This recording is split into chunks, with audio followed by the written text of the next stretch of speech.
Vamos lá, meus irmãos.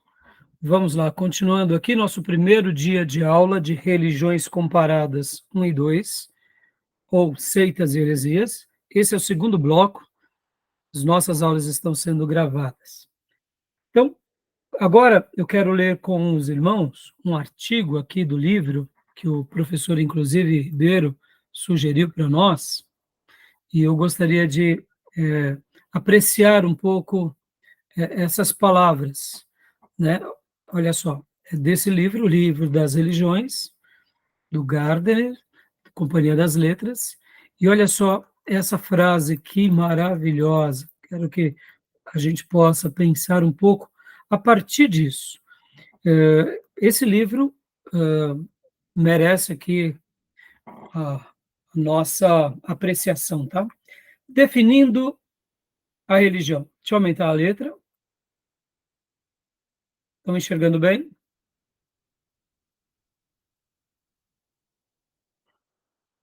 Gostaria de pedir agora ao nosso querido irmão Tomé que lesse para nós, definindo a religião.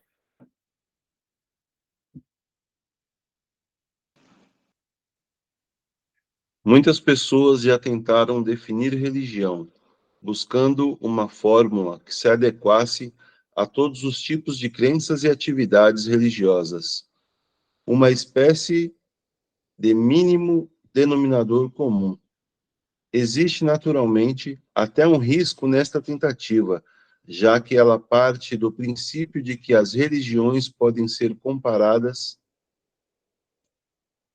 Esse é um ponto em que nem todos os crentes concordam.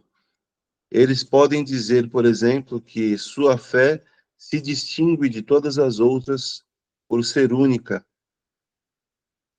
Sobe um pouquinho, pastor, que está escondido aqui para mim. Por ser a única, né? Por ser a única. Deixa eu aumentar aqui. Por ser a única. Pode continuar?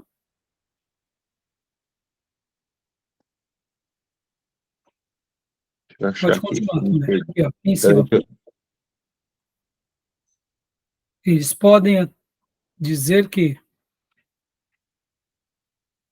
Conseguiu? Me perdi, pastor. Seleciona com um ponteiro aí que eu me perdi. Ah, tá. Eles podem dizer, por exemplo, que sua fé se distingue de todas as outras por ser a única religião verdadeira, ao passo que todas as outras não passam de ilusão, ou, na melhor das hipóteses, são incompletas. Há também pesquisadores cuja opinião é que o único método construtivo de estudar as religiões é considerar cada uma em seu próprio contexto histórico e cultural. Contudo, há mais de um século, os estudiosos da religião tentam encontrar traços comuns entre as religiões. O problema é que eles interpretam as semelhanças de maneiras diferentes. Alguns as consideram resultado do contato. Sobe um pouquinho, Agora, vou subir do contato. E do intercâmbio entre grupos raciais. Segundo eles, as diferentes fés e ideias se espalham do mesmo modo que outros fenômenos culturais, como a roda e o arado. Outros pesquisadores fazem comparações a fim de descobrir o que caracteriza o conceito de religião em si. E aí que as definições entram em cena. Vamos começar por algumas das mais famosas. Bom, deixa eu dar uma pausa aqui. Até aqui. Meus irmãos, vamos debater um pouco sobre essa ideia. É consenso que existam opiniões diversas e que cada pessoa vai dizer que a sua é verdadeira e a do outro não. Durante esse período em que nós estaremos aqui debruçados sobre o tema de religiões comparadas e de seitas e heresias, é natural que nós também, como protestantes, tenhamos um posicionamento bem definido. Por outro lado, quando a gente começa a tentar entender essa matéria num contexto de uma universidade, como, por exemplo, vamos pensar agora como a sociologia, quando na matéria de sociologia eles vão estudar a influência das religiões nas vidas das pessoas, é normal que eles olhem ali como um cientista, eles tentam examinar de uma forma, eu diria, mais catedrática, mais analítica, toda essa complexidade da religião na vida daquele povo, daquela cultura, nos desdobramentos daquela história, e por que eles agiram daquela forma, e também nós, nesse aspecto, como cristãos, fazemos parte desse acervo. Quando a gente olha para a história e a gente se permite com que um outro grupo nos avalie, a gente também está dentro dessa perspectiva de ser uma religião, que também merece ser avaliada, ser questionada, o porquê agimos como agimos, os desdobramentos políticos, econômicos, éticos e morais. Então, não tem como fugir essa avaliação. Ao mesmo tempo, quando a gente traz para o lado da pessoalidade, é normal que digamos, essa é a certa e aquela é a errada. Isso não tem como não acontecer. Mas, mesmo que isso aconteça, eu gostaria que a gente sempre conservasse aquela convicção, é óbvio, mas, ao mesmo tempo, a gente conservasse o respeito alheio, para que o nosso debate, os nossos argumentos, sempre pudessem ser apresentados para o outro, não com intolerância. Eu percebo que quando muitos grupos e muitos irmãos começam a contra-argumentar ou debater sobre assuntos de religião, eles acabam agindo parecido com aquilo que eles fazem na política ou no esporte, uma discussão tão baixa que eu creio que a gente perde muito. É normal que tenhamos rejeição, é normal que tenhamos discussão, é normal que tenhamos um enfrentamento e até sejamos ridicularizados. Mas a gente precisa aprender a lidar com isso, porque senão a gente acaba vulgarizando essa área tão importante, né? E aqui, né, o autor ele está colocando esse posicionamento, e o que vocês acharam desse texto e o que vocês têm a dizer sobre essas palavras?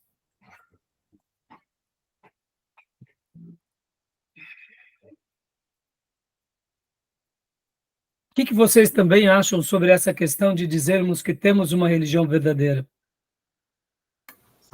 Pastor, eu lembro de uma fala do Ariovaldo, eu ouvi alguns anos atrás, eu achei bem contundente.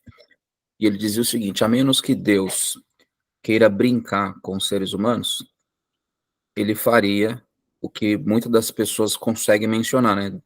Deus se encontra em todas as religiões, ou todas as religiões levam a Deus.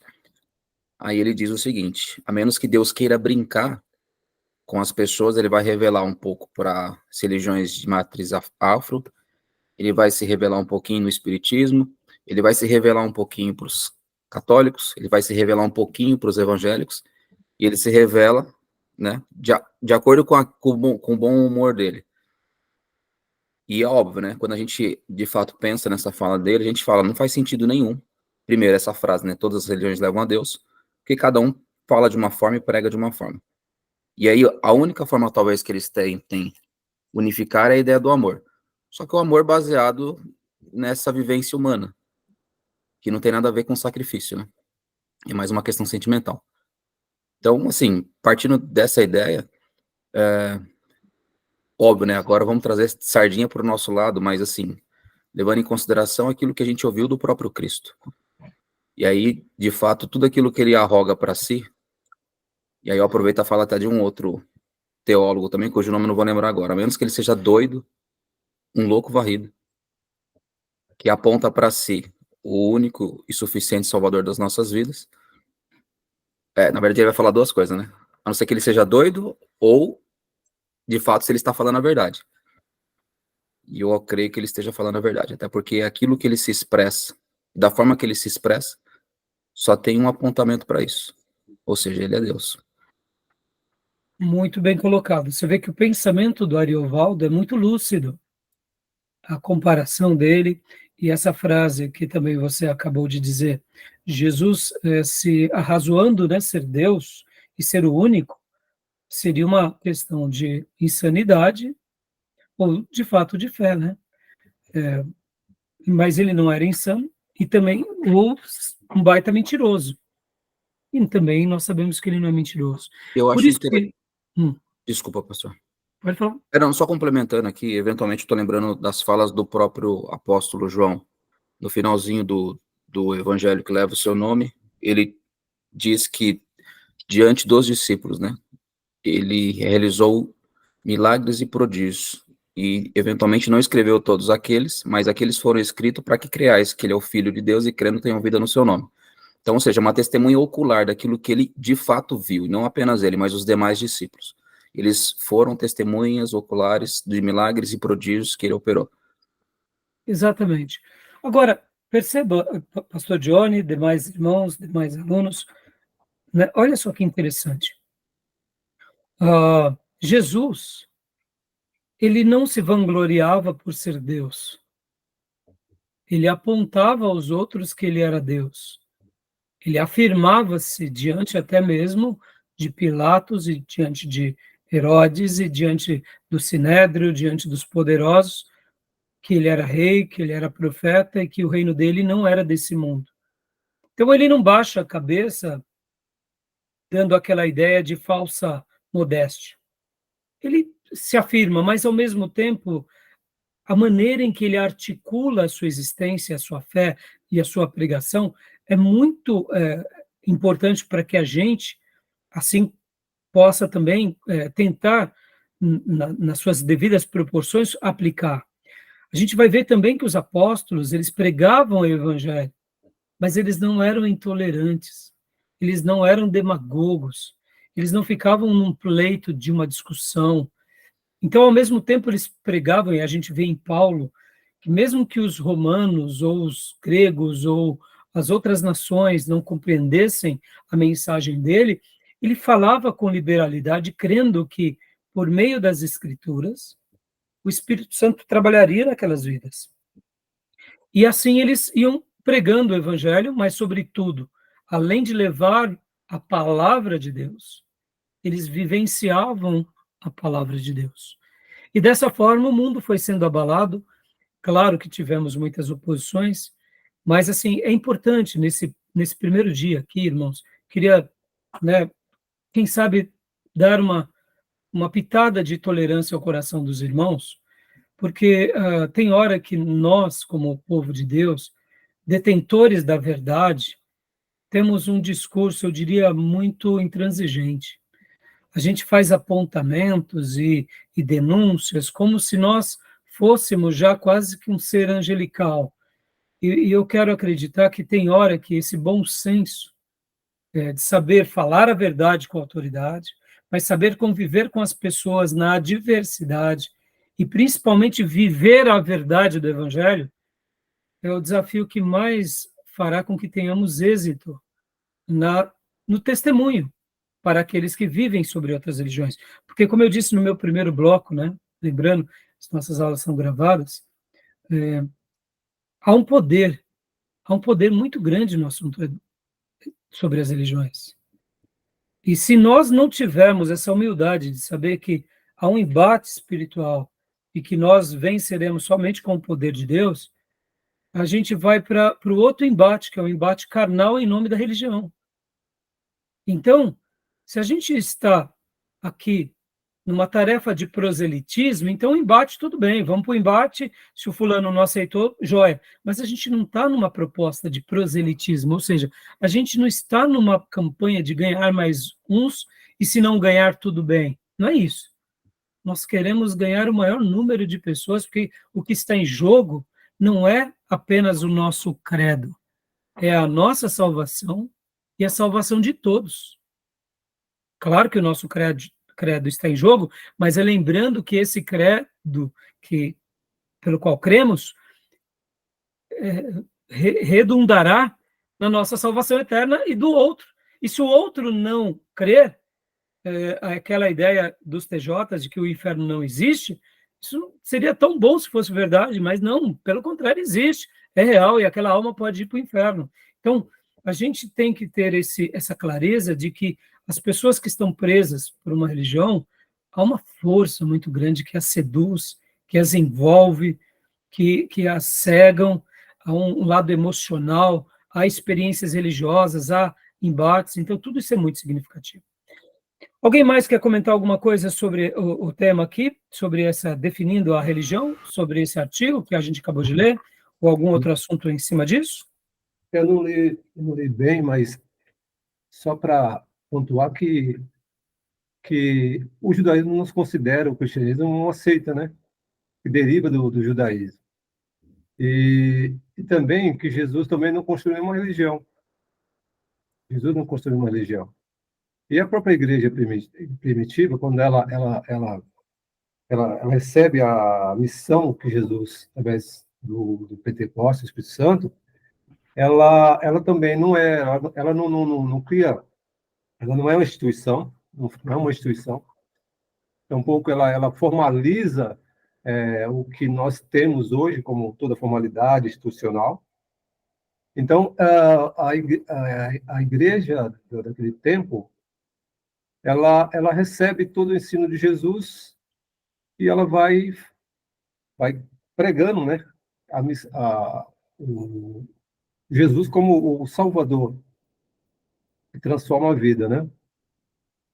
E tem Sim. um certo momento que a gente vê nos embates, a gente vê Paulo com alguns embates, até com Elimas ali, que estava numa região falsa ali naquela cidade, e Paulo foi contundente também, quando ele se deparou, e como se deparou também em Roma, ali na Grécia, Atenas também, né, todo aquele, ali onde tinha todos os deuses representando ali O Aerópago.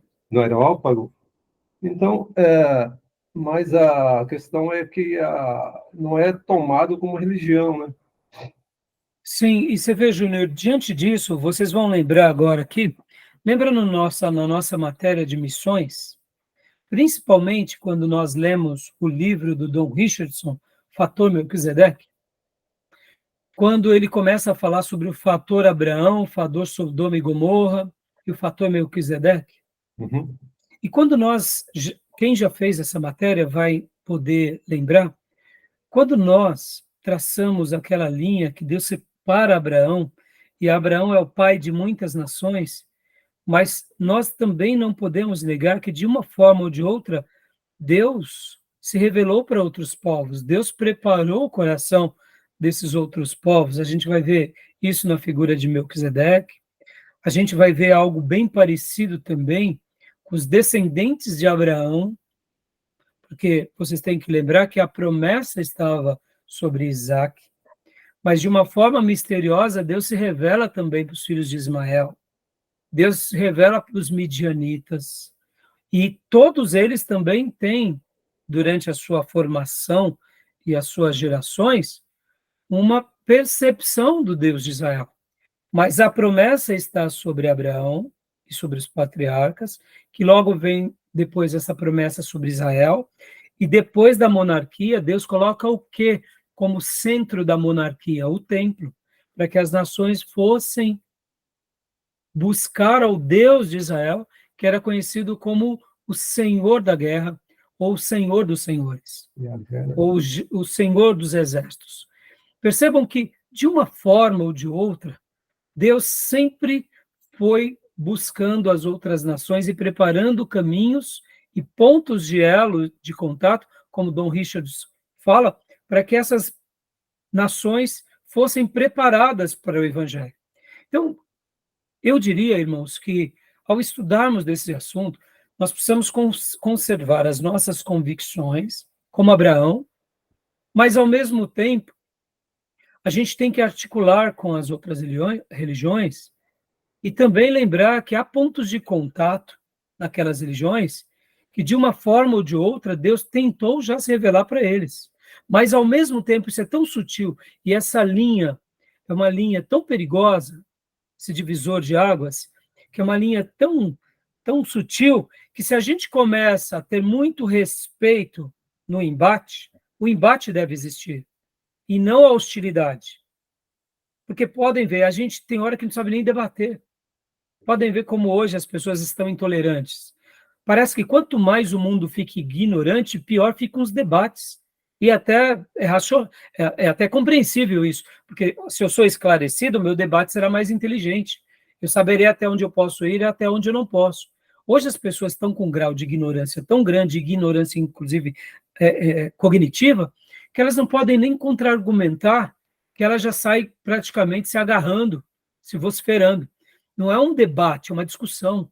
Então, percebam que nós precisamos ser convictos, ao mesmo tempo precisamos conservar uma certa empatia, porque a gente não pode hostilizar as pessoas, a gente tem que saber separar o joio do trigo, e essa matéria vai ser muito boa para a gente poder firmar as nossas convicções, mas, ao mesmo tempo, para a gente poder olhar e também olhar para si, olhar para os nossos erros, olhar muitas vezes para a nossa roupagem religiosa, que é muito linda, para o nosso discurso, que é muito lindo, e para a nossa pouca prática, que tem vezes que é também muito horrorosa. Porque, como nós terminamos o módulo passado de gestão eclesiástica, a essência do cristianismo é o que diz tudo. Podem ver que Jesus e os apóstolos, eles eram contundentes sobre a questão da letra e do espírito. Né? Então, ser um conhecedor da letra e não do espírito, ou seja, da prática, do novo nascimento, não diz muita coisa.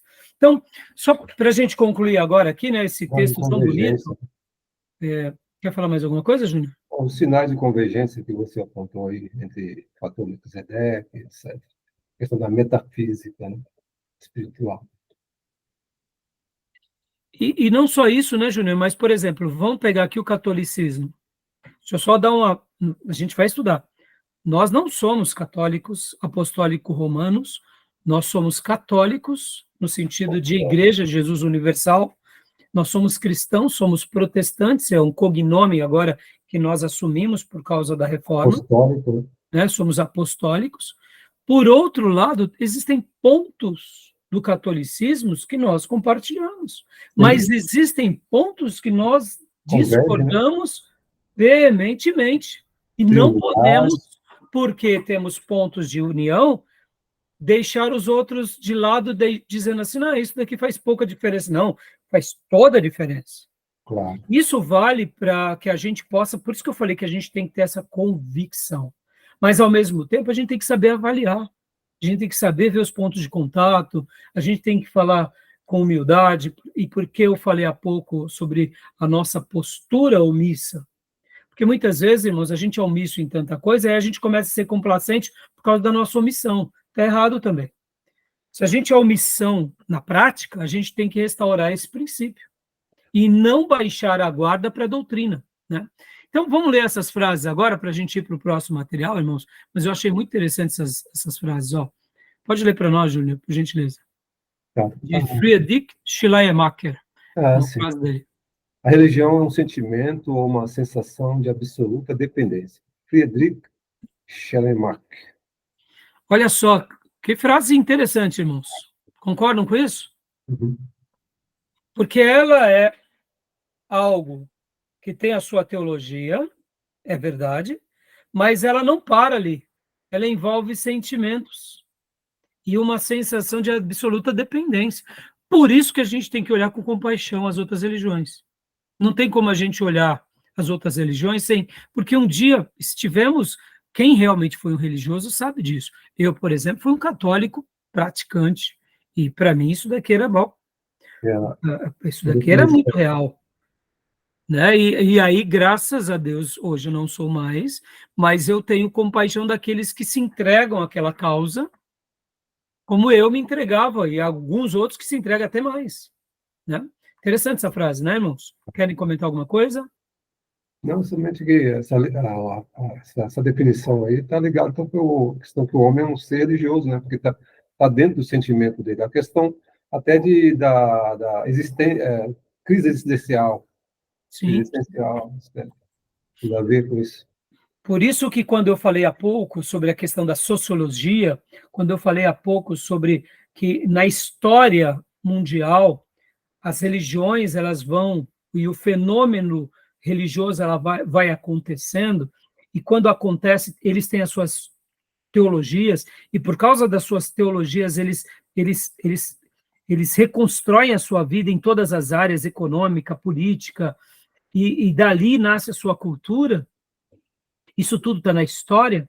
É por isso que quando a gente vai estudar sobre seitas e heresias ou religiões comparadas, a gente olha para a história, mas o nosso foco principal é o que importa para nós é a revelação sagrada. Porque se a gente ficar sendo complacente com a história, a gente nega a revelação.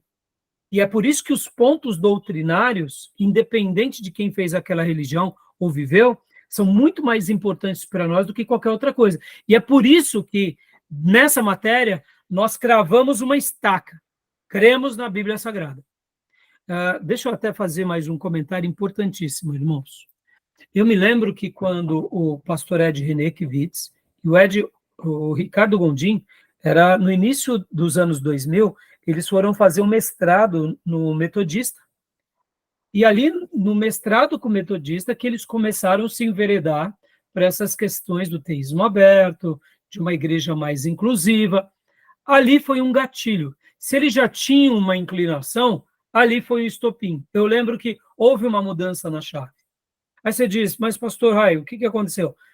Pelo menos, pelo pouco que eu soube, porque eu conheci uma irmã, que estudou, inclusive, na classe deles, que tinha feito mestrado com eles, inclusive que a queixa dessa irmã era que alguns mestres ali no metodismo livre eram extremamente liberais. A maneira em que eles viam tanto o cristianismo quanto as outras religiões, ou seja, é como, de fato, eles têm mencionado, precisa-se de uma releitura na Bíblia, porque somente fazendo uma releitura na Bíblia, você acaba sendo mais complacente com os outros e com o estilo de vida das pessoas.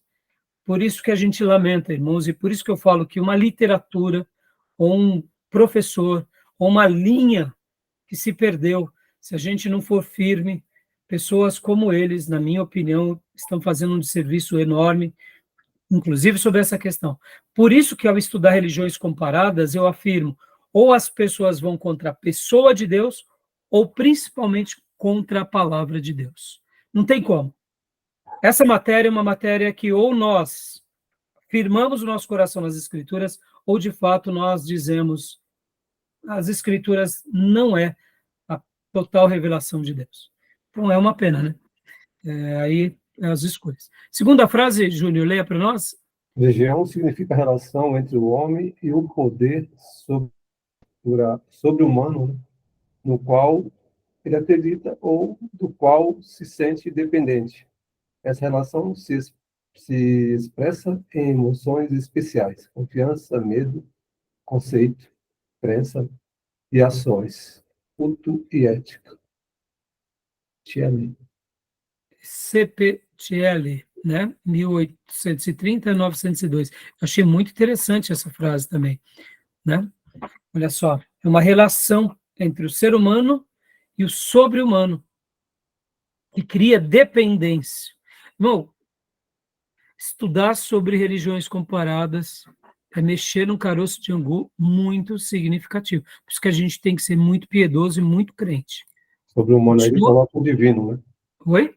O sobre-humano aí é o divino, né? Seria metafísico, né? Ligado ao divino, né? Leia para nós, Júnior, também.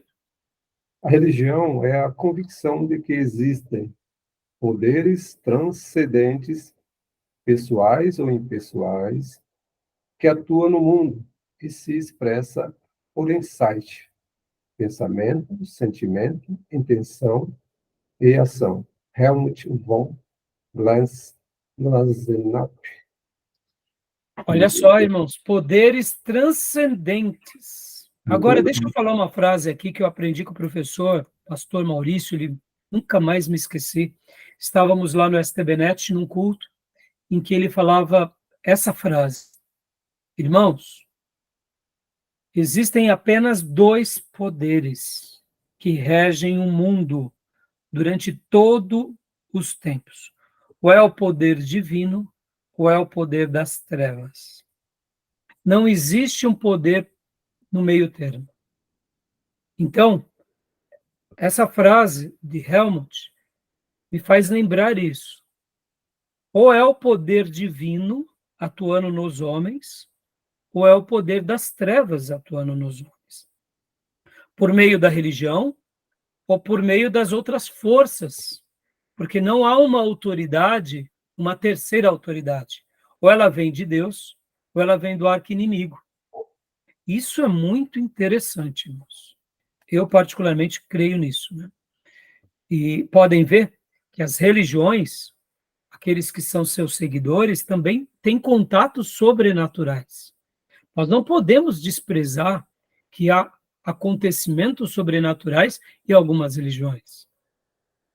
E aí a pergunta que fica é: de que autoridade procede aquilo? Isso é muito interessante. Por isso que eu falo que, ao estudar sobre isso, a gente tem que ter essa humildade e não aquela arrogância, porque, irmãos, até mesmo quando lutamos com o adversário, a gente precisa saber que ele existe, que ele é real. Nós não devemos ter medo de Satanás, mas nós devemos enfrentá-lo no poder de Deus, na autoridade de Deus, para vencê-lo, mas a gente não pode subestimar as forças deles. E quando nós tratamos sobre outras religiões, e que têm um poder também sobrenatural e transcendente sobre eles, que forças que estão atuando sobre aquelas religiões, sobre aqueles líderes e sobre aquela massa. Por isso que essa matéria é uma matéria muito legal, é uma matéria que realmente remete à ideia de uma vida de maior consagração. Por quê? Porque o fruto dessa matéria é nos prepararmos para dar uma resposta a todos aqueles que perguntarem, para que possamos ganhar aquelas vidas e libertá-los do cativeiro e do erro. Então é interessante, né? Tá bom? E é isso aí. Tá bom, meus irmãos? Então, vamos para um outro material. Vamos lá. Aqui, deixa eu mostrar aqui para vocês. Agora, nós estaremos estudando também, irmãos, olha só. Eu já vou passar para vocês, se eu já não passei, essa apostila vai ser a apostila pela qual nós estaremos também conduzindo as nossas aulas em vários temas. É a apostila do Paulo Pescador. Onde achar essa apostila? Não é do seminário, é um professor, é um dos coordenadores, inclusive, do curso EAD lá do seminário.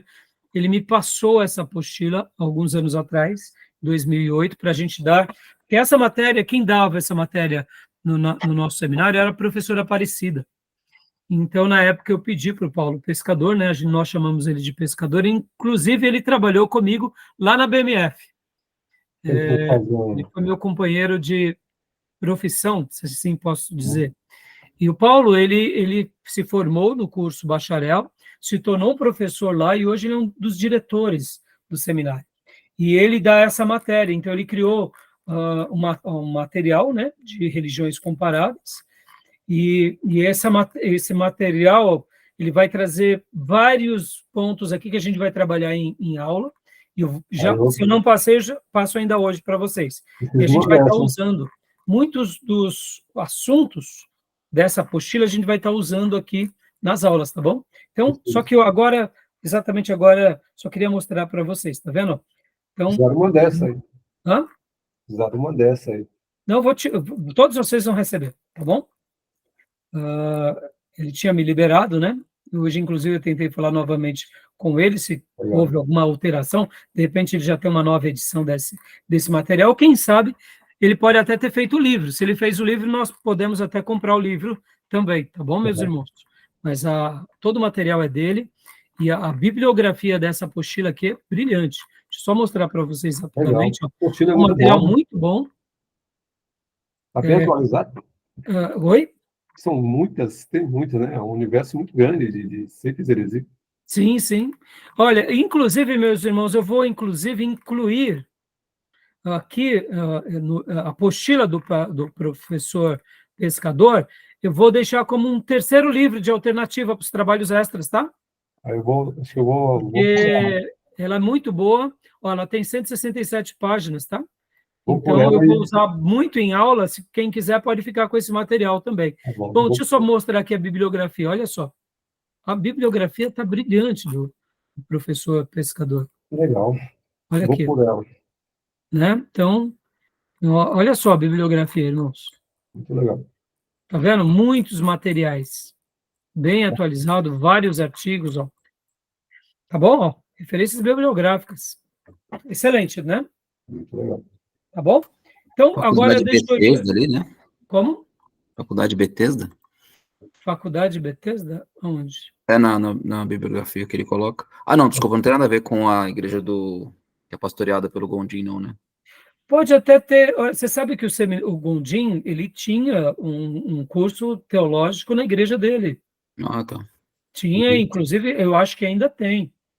O Gondim, irmãos, ele sempre gostou de entrar em assuntos polêmicos, mas até aí ele gostava de certos assuntos polêmicos, mas ele não ia para as questões antibíblicas. Eu não sei se vocês viram um podcast dele, recente, que eu até publiquei no canal, Da Rádio irmãos, Musical. Da da rádio, Rádio qual é? Musical FM. Isso, na É, rádio musical, é de dar dó, meus irmãos. Vocês não imaginam como eu sofro, irmãos. Eu, durante muitos anos da minha vida, eu tinha o Ed René e o Gondim como minhas referências. Eu aprendi muitas coisas com eles. Tenho muito material deles. Então, hoje, para eu ser contra, irmão, vocês não imaginam a dor que me dá, mas é meu compromisso com a palavra. E eu oro por eles, irmãos. Você viu aí na citação? Sobe um pouco aí na bibliografia. Sobe um pouco. Sobe. Mais. Aqui, ó. Cabral. Peraí. Desce. Desce um pouco. Mais. Mais. Aqui. Cabral, aqui, ó. Cabral. Isso, olha aí, ó. Aí, Tá ó, que eu vendo? te falei lá, que eu te disse lá Esse, do então. Posição Reino de Deus. Né? 80, dos anos 80. Pois é, ó. Esse livro é muito bom. Então ele pegou a carona, né? Estou te falando, é muito bom esse livro. Nos anos 80, não tinha um livro que fosse superior a esse. Porque ele era abrangente, era muitas. E muitas vezes a maneira que a pessoa faz, né? Sim, é uma abordagem muito boa. Tá vendo? Olha o material, irmãos. Eu tinha Muito ele, eu bom, não sei né? se emprestei, eu não sei se foi parar. Olha só, quanta biografia. Por isso que eu quero que vocês peguem essa apostila, tá bom? Beleza, meus irmãos? E agora vamos para um outro artigo aqui, rapidamente, ó. Religiões mundiais, né, da nossa apostila. Olha só, eu quero só mostrar aqui para vocês que agora a gente vai entrar. Lembra que eu falei que a gente só vai fazer uma síntese de religiões comparadas 1? Olha só o sumário dessa obra. Olha o sumário. Por que religião? As religiões primitivas, as religiões antigas. Então, agora eu vou ler um artigo, um slide, que inclusive foi de um aluno do seminário, o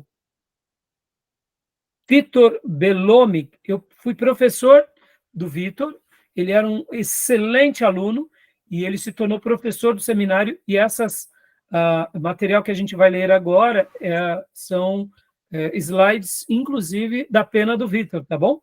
Que foi meu aluno no seminário, lá no STBnet. Eu dei aula para ele de várias matérias, se não me falha a memória, teologia pastoral, psicologia pastoral, educação religiosa 1, 2. Eu lembro que eu peguei o Vitor por vários anos, e ele era um excelente aluno, então eles chamaram para dar aula, e deu aula de religiões comparadas.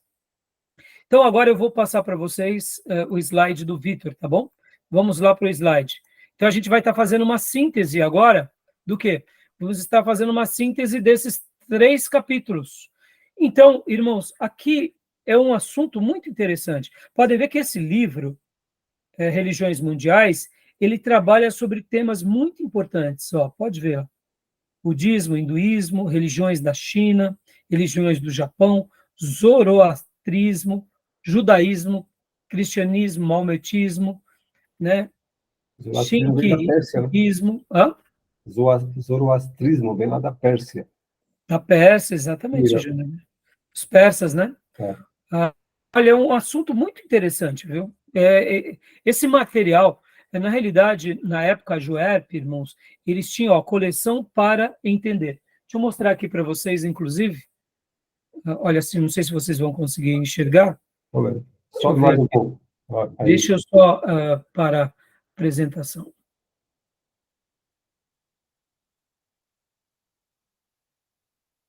Não, peraí. Deixa eu parar a apresentação aqui. Ó. Assim. Junto com aquele meu livro que algum aluno pegou, eu tinha comprado esse também, porque a Joep lançava uma coletânea de livros assim maravilhosos. Mas eu oro para que quando o aluno pegar um livro do Pastor Rai, a mão dele dê uma queimadinha, você fala, ai meu Deus, eu tenho que devolver. Porque, irmão, vocês não acham mais esses livros, isso daqui é patrimônio, é pérola. E muitas vezes os irmãos, se eles estivessem fazendo uma utilidade, né? Então está jogado lá e não está tendo uma utilidade. Então vamos lá. Então agora a gente vai estar tratando os primeiros capítulos do livro que eu acabo de mencionar para vocês, que é o Religiões Mundiais, o capítulo 1, 2 e 3, tá bom? Então vamos passar aqui o slide, só para a gente poder pincelar.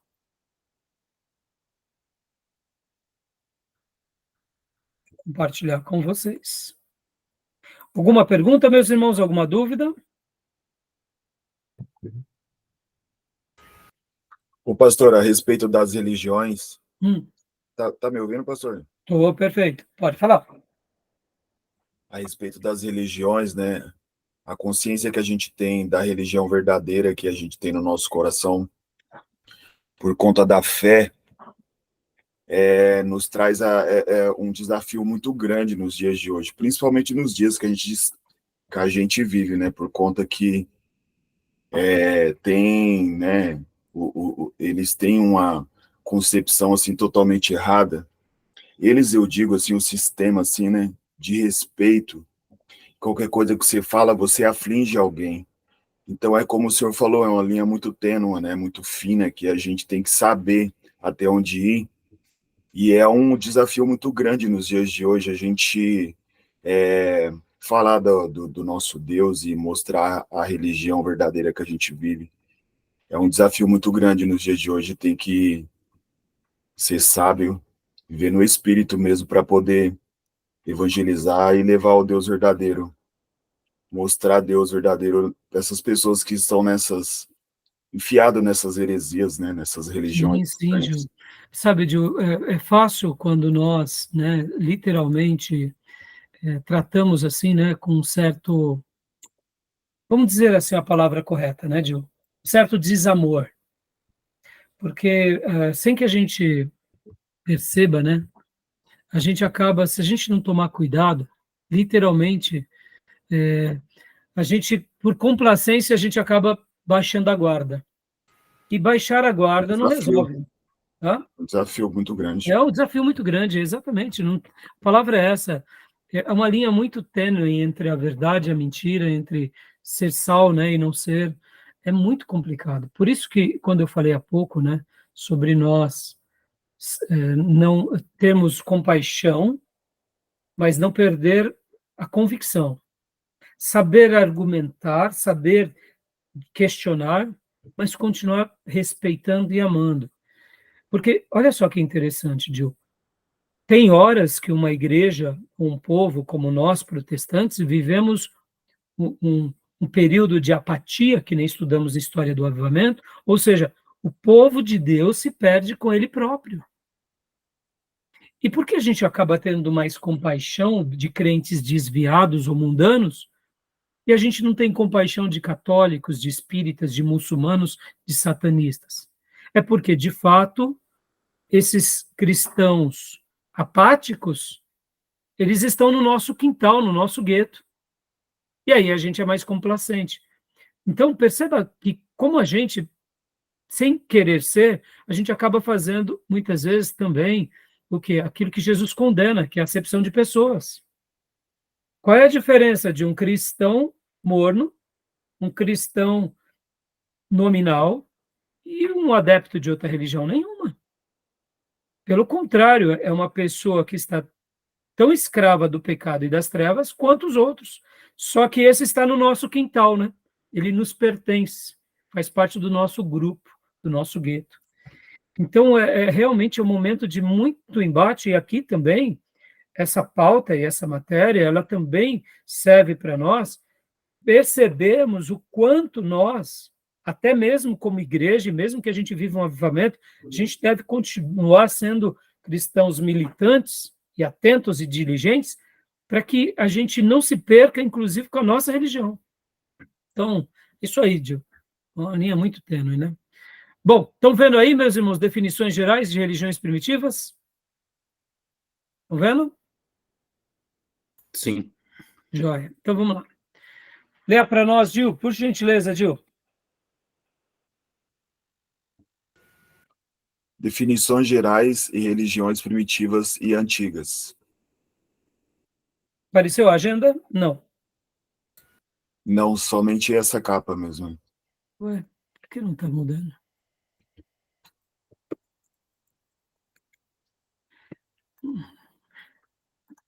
Ah, ué, por quê? Ah, agora foi. Então, mas Agenda. agora aqui eu estou querendo colocar no... Não está aparecendo o outro aqui, Gil. Não sei por quê, o que aconteceu. Configuração de apresentação, tem alguma coisa errada. Mas vamos por aqui mesmo. Está dando para ver? Mas Sim, sim, aqui, dá para ler. mas aqui fica muito ruim. Abriu. Não, não está dando. Não sei o que aconteceu. Eu acho que eu estou. Só um segundinho, irmãos. Deixa eu só ver se eu estou no modelo aqui de.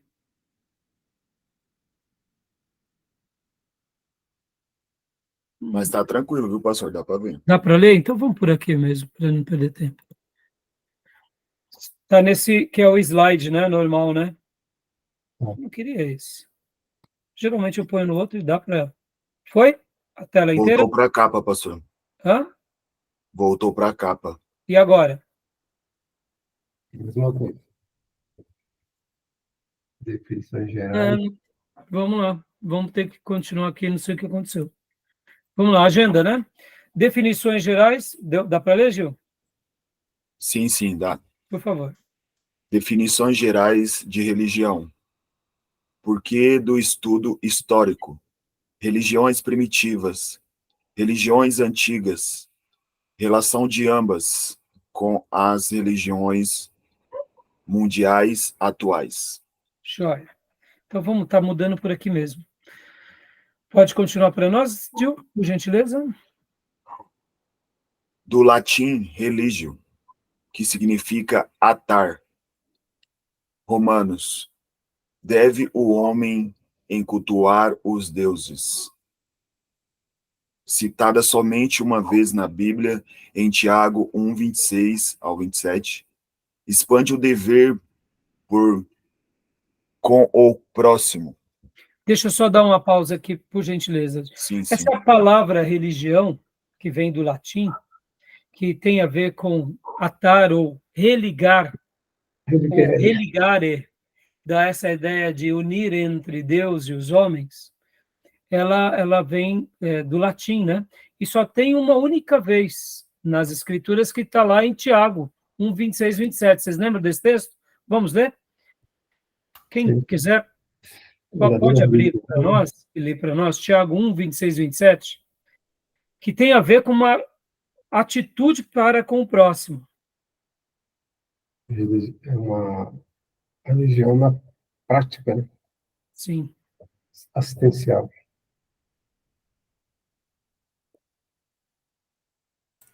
Posso ler, pastor? Por favor.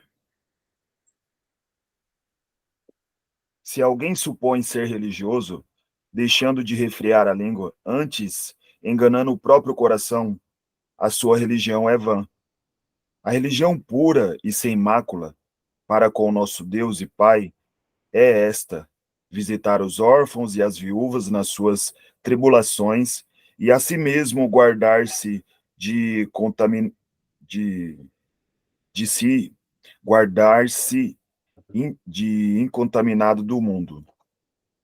Dando uma ideia aqui do que? De santidade, de consagração, liberto do mundo, das práticas mundanas, e tendo uma vida que está com os olhos abertos aqueles que sofrem, como que é o órfão e a viúva, ou seja, é uma atitude pessoal, tem um critério relacional e de compaixão, e que se eu, de fato, não sei nem refrear a minha língua, é uma religião inútil, porque se eu não consigo me controlar nas palavras, o que eu estou fazendo dizendo que creio, né?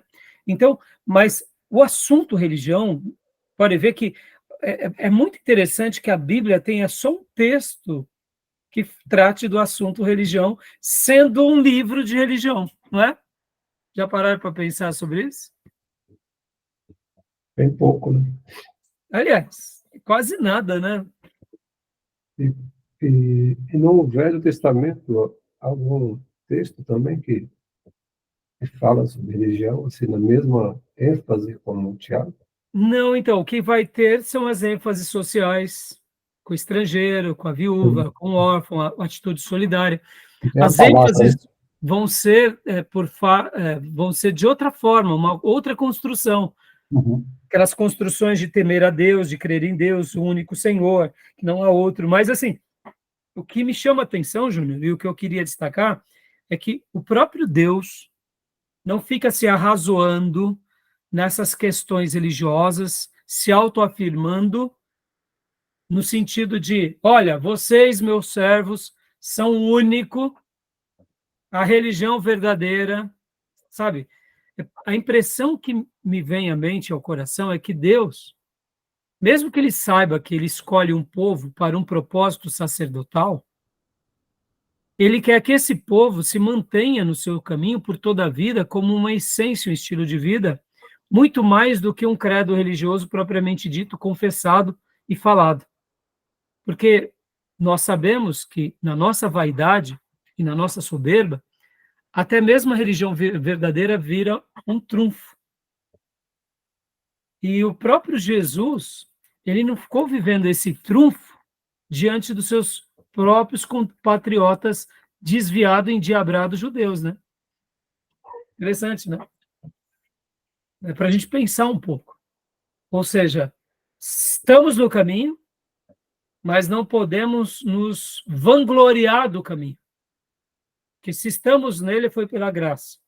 E se agora somos proclamadores dele, somente o teremos êxito se formos no poder do Senhor, no poder do Espírito. Então, o nosso embate tem que ser independência. Mas é interessante essa ideia, né? Continua lendo para nós, Gil, por gentileza, agora. Do contrário, temos que ter misericórdia daqueles que ainda não estão no caminho. Exatamente, isso aí. Interessante que esse texto de Tiago aí, conceitualmente, que é o conceito da religião, mas está dizendo que daí procede a salvação. Tá falando do Sim, conceito. sim.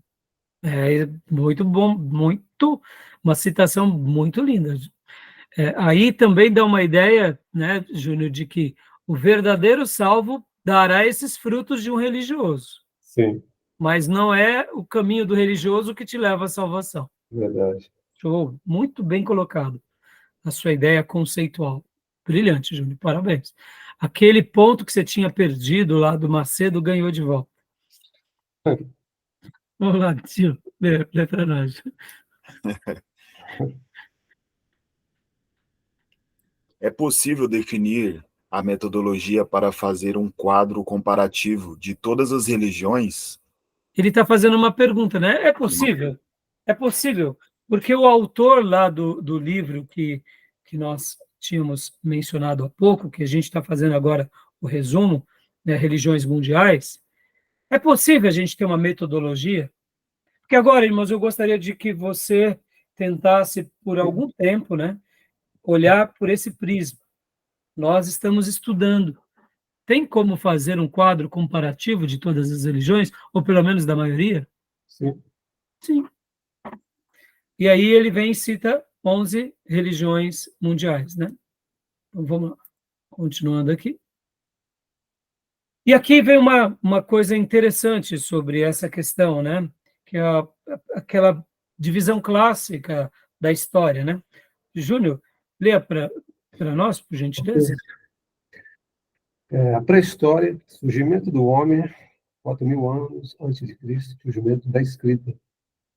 A Idade Antiga, 4.000 anos antes de Cristo, a 476 depois de Cristo. Queda do Império Romano no Ocidente. Dá uma pausa só, Júnior, por gentileza. Então, ele está tratando aqui, né, aquela versão clássica, desde quando surge o homem, diferente das datações, até o ano 4.000 antes de Cristo. E aí ele pontua aqui o surgimento da escrita. E esse apontamento ele é muito significativo na história mundial e na arqueologia, porque se tem descobertas arqueológicas de que o homem ele foi alfabetizado, ele passou a dominar a escrita por volta de 4.000 anos antes de Cristo, né? E aí vem a Idade Antiga, de 4.000 a 476 depois de Cristo. E esse período todo está dentro do que chamamos de Idade Antiga, ou seja, abraça praticamente aqui todo o Velho Testamento e o começo da Igreja. Pode ver que é depois de Cristo, né? Ou seja, é um período muito longo. Continua, Júnior, por gentileza? Idade Média, 476 a 1453, queda do Império Romano no Oriente, Constantinopla. Idade Moderna, 1453 a 1789, Revolução Francesa. Idade Contemporânea, 1789, aos dias atuais, pós-modernismo. Atuais agora, tecnologia, conflitos armados de grandes proporções e globalização. Modernidade, pós-modernidade, né? E aqui, olha que interessante, ele fez um corte, e tudo que a gente vai estudar, ou pincelar, durante esses dias, a gente tem que ter, é claro que nós estaremos nos concentrando principalmente na Idade Antiga, e depois nesses outros dois períodos, né? Idade Média, Moderna e até contemporânea, né? Tá bom? Beleza até aí? Vamos lá. Opa, mudei aqui, desculpa. Tá dando para ver? Voltou para qual aqui? Tá bom. Idade Contemporânea, divisão da Estado. Vamos lá. Jóia, vamos lá. Continua para nós. Agora, religiões primitivas. Pode ler, Júnior, por gentileza. Definições. Primitivo, do latim primus, significa primeiro. Isolado da civilização, de história desconhecida, preservando sua cultura. Nômades ou extrativistas.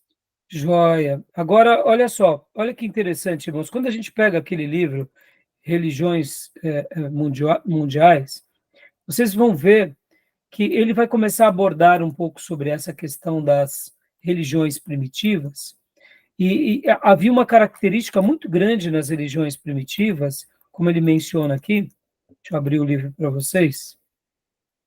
Primeiro ele fala sobre a religião, né? Ele vem falando agora sobre as religiões primitivas, ó.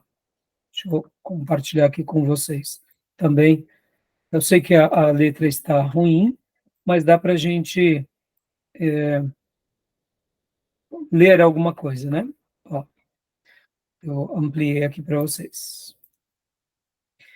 Porque uma das características das religiões primitivas, né? E como o Júnior leu, primitiva vem de primos primeiro, havia essas civilizações que eram isoladas, e por isso que esse certo isolamento acabava dando o quê? Uma perpetuidade na identidade daquele povo. Pode ver que os egípcios e os babilônios, assim como também os assírios, são contemporâneos. Durante os dias de Moisés, o Egito era o grande império dos dias, mas a Babilônia já era uma grande civilização. Já tinha passado por várias transformações. A Síria Norte, ou a Nordeste, ali de Israel, também já era uma grande civilização. Mas dentro dessas civilizações, eles tinham essa característica de serem o quê? Isolados. Eram civilizações, eles tinham os seus comércios, tinham as suas trocas, tinham os seus interesses, mas eles se mantinham dentro dos seus guetos. Fechado, Claro né? que um querendo conquistar o outro, é óbvio. Quando não conseguia, eles sabiam né, podem ver que a gente vai ver isso na história do Velho Testamento, principalmente no período da monarquia e depois da monarquia dividida, que, ora, o rei de Israel e o rei de Judá estavam unidos à Síria, depois estavam unidos ao Egito, depois estavam unidos à Babilônia, eles davam donativos, ou seja, eles acabavam se filiando com os mais fortes, porque não tinha muito o que fazer. Ou você negociava com eles, segundo os termos deles, ou eles te invadiam. Então, era melhor negociar, estar debaixo de uma pseudo supervisão, do que eles virem te tomar. Então, esse isolamento dessas civilizações acabavam dando essa perpetuidade das suas religiões e, ao mesmo tempo, a permanência daquela religião e daquela cultura. Por isso que era comum, né, a gente ver o mundo como blocos separados. E, naturalmente, a religião ela determinava o comportamento social, econômico e até mesmo bélico, então tinha essas características que sempre estavam sendo sedimentadas ao longo do tempo, né? E eles não deixavam, a grande maioria deles, de serem nômades ou extrativistas. Tinha os nômades, mas também tinha, né, as cidades-estados, depois tinha os reinos, depois os impérios, foram várias fases, né? Então, Júnior, você ia falar alguma coisa? Não, bem isso mesmo, né? Eles serem cidade-estado, fechada, né? As outras culturas não influenciavam, né? Não tinha como, né, Júnior? Não é que um Nabucodonosor, não é que, né, pode ver que Tiglat-Pileser, que foi o grande líder da Síria expansionista, você acha que os outros que foram os antecessores dele não tinham o desejo de serem expansionistas? Claro que tinham. É porque eles não conseguiam, né? Então, já que eles não conseguiam, eles aceitavam aquela situação, né?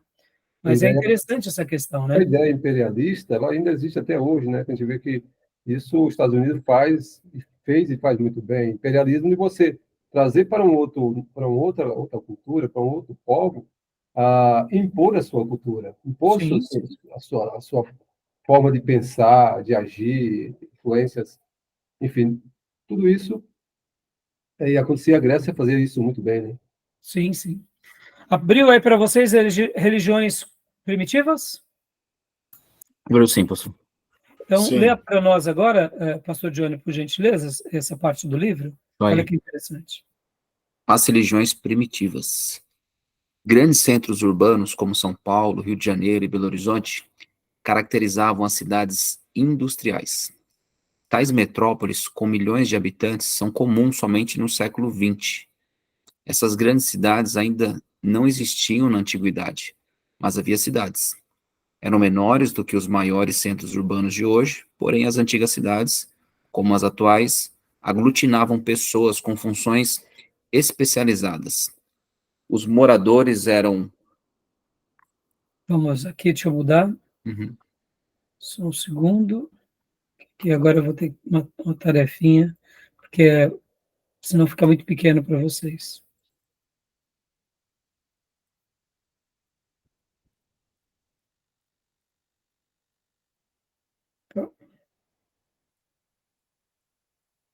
Eram, dá para ver? Paideiros, né? Ferreiros, Isso. açougueiros ou sacerdotes, cada um com sua especialização. Os camponeses lavravam as terras fora das cidades, eram gente da roça. Não moravam nas cidades, mas vendiam seus produtos para as cidades e usavam alguns produtos e serviços urbanos. Como o município brasileiro, a cidade antiga incluía tanto o núcleo urbano como também a zona rural em sua periferia. A cidade era uma unidade, pois o núcleo urbano funcionava como centro, não só para os que lá moravam, como também para os camponeses. Todos falavam o mesmo idioma e cultuavam os mesmos deuses. Só mais essa frase, por favor. Os moradores dessas cidades eram civilizados, tanto os do núcleo urbano como os camponeses dos interiores. A palavra civilização vem de civitas, a palavra latina para cidade. A civilização é a cultura das cidades, mas havia outras sociedades afastadas e isoladas do contato com as cidades. Essas sociedades isoladas não eram ainda civilizadas. Então, bom, pode ler mais esse ponto aqui para nós, só essa primeira frase aqui, por favor. Perfeito. Não existe, aliás, até hoje, nenhum termo de universal aceitação para se referir aos povos não civilizados, mas geralmente são designados primitivos.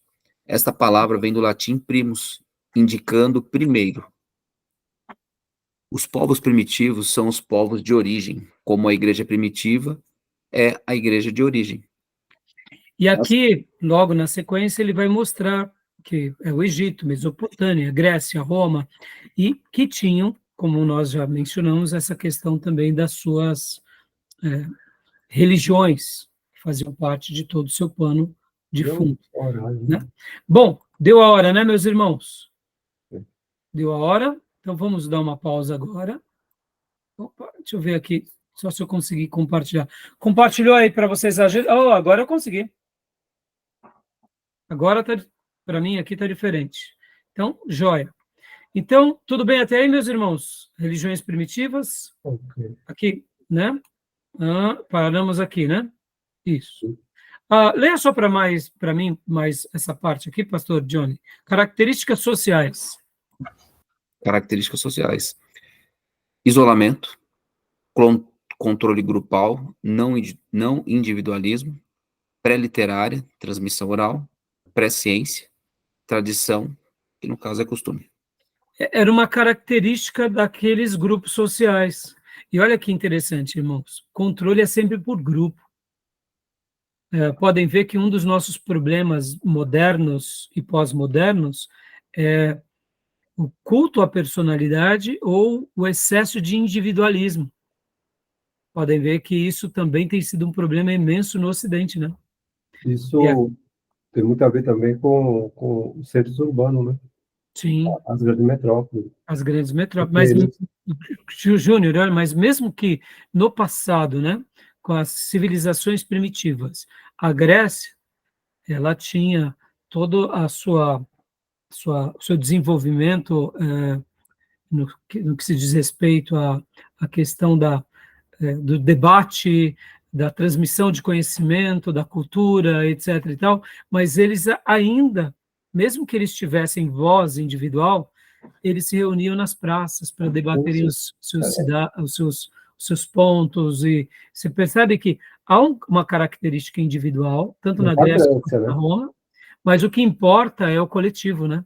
Sim, mas na Grécia, estou falando assim. Sim, mas sim. se a gente pegar, como estava falando aí, a questão, por exemplo, o povo que morava, a maioria era na rural. Sim, sim. E os outros povos, não era a ideia grega e a ideia romana, né, não era uma ideia nos outros povos, né?